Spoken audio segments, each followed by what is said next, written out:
Meiosis is a division of gametes. It begins with one cell and finally results in 4 daughter cells. During interphase 1, the chromosomes replicate during the S phase, but remain uncondensed. The centromere in the cell replicates, hence forming 2 centrosomes. The nuclear envelope expands. During prophase 1, the longest phase of meiosis, the chromosomes condense, and the homologous chromosomes loosely pair along their lengths and exactly align gene by gene. They're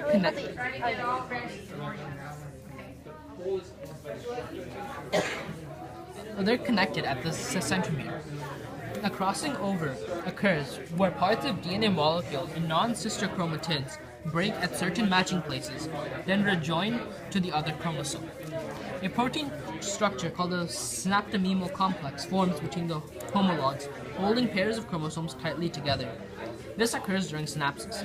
The complex then disassembles in the late prophase, making each chromosome pair visible as tetrads. A tetrad is a group of 4 chromatids, and each tetrad consists of 1 or more chiasmata. Chiasmata are crisscross regions where crossing over has occurred, holding the homologous chromosomes together until anaphase 1. The centrosomes begin to move toward opposite ends of the cell. Meanwhile, the spindle microtubules form, and the nucleoli disperses. Now, the nuclear envelope breaks down as well.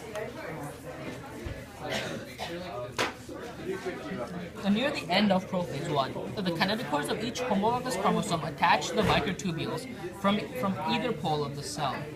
The tetrads then move towards the metaphase plate.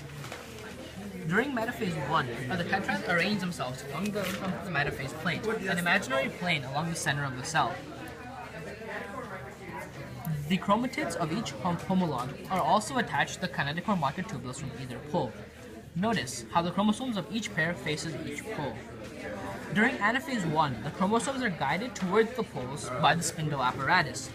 The sister chromatids remain attached to the centromere, moving together towards the same pole. Homologous chromosomes each compose of 2 sister chromatids that move toward opposite poles. During telophase 1, each half of the cell has a complete haploid set of chromosomes. However, each chromosome has 2 sister chromatids. During cytokinesis, division of the cell cytoplasm occurs, forming 2 daughter haploid cells. In animal cells, the cleavage furrow forms at the metaphase plate, cleaving the original cell. In plant cells, the structure called cell plate forms. In some species, and in most, the chromosomes condense, and the nucleoli and the nuclear envelope reform.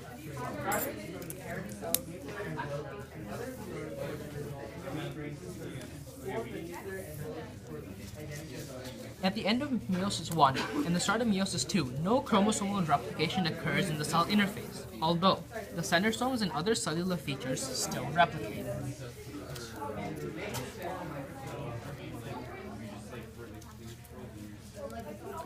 During prophase 1, the mitotic spindle forms again, and some of the steps from prophase 1 are repeated.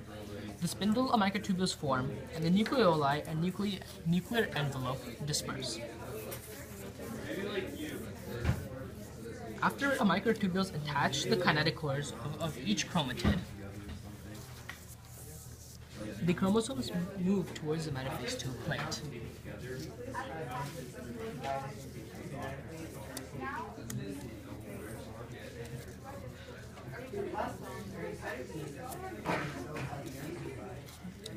During metaphase 2, the chromosomes position themselves along the metaphase plate.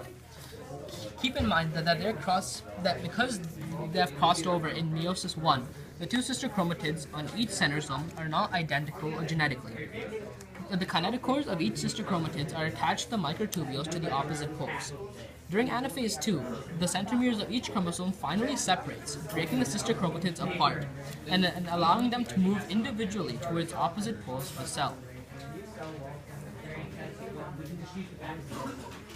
During telophase 2, the nucleoli forms. The chromosomes decondense and cytokinesis occurs. The meiotic division of one parent cell produces 4 daughter sperm cells, and each daughter cell contains a haploid set of chromosomes. The four daughter cells are, however, genetically different from one another and from the parent cell due to crossing over in meiosis 1. This concludes meiosis. However, there are still two important laws that were created by the father of genetics, Gregor Mendel. The law of independent assortment states that when two or more characteristics are inherited, individual hereditary factors assort independently along each gamete production, giving different traits an equal opportunity of occurring together. The other one is the law of segregation, which states that the allele pairs separate or segregate during gamete formation and randomly unite at fertilization.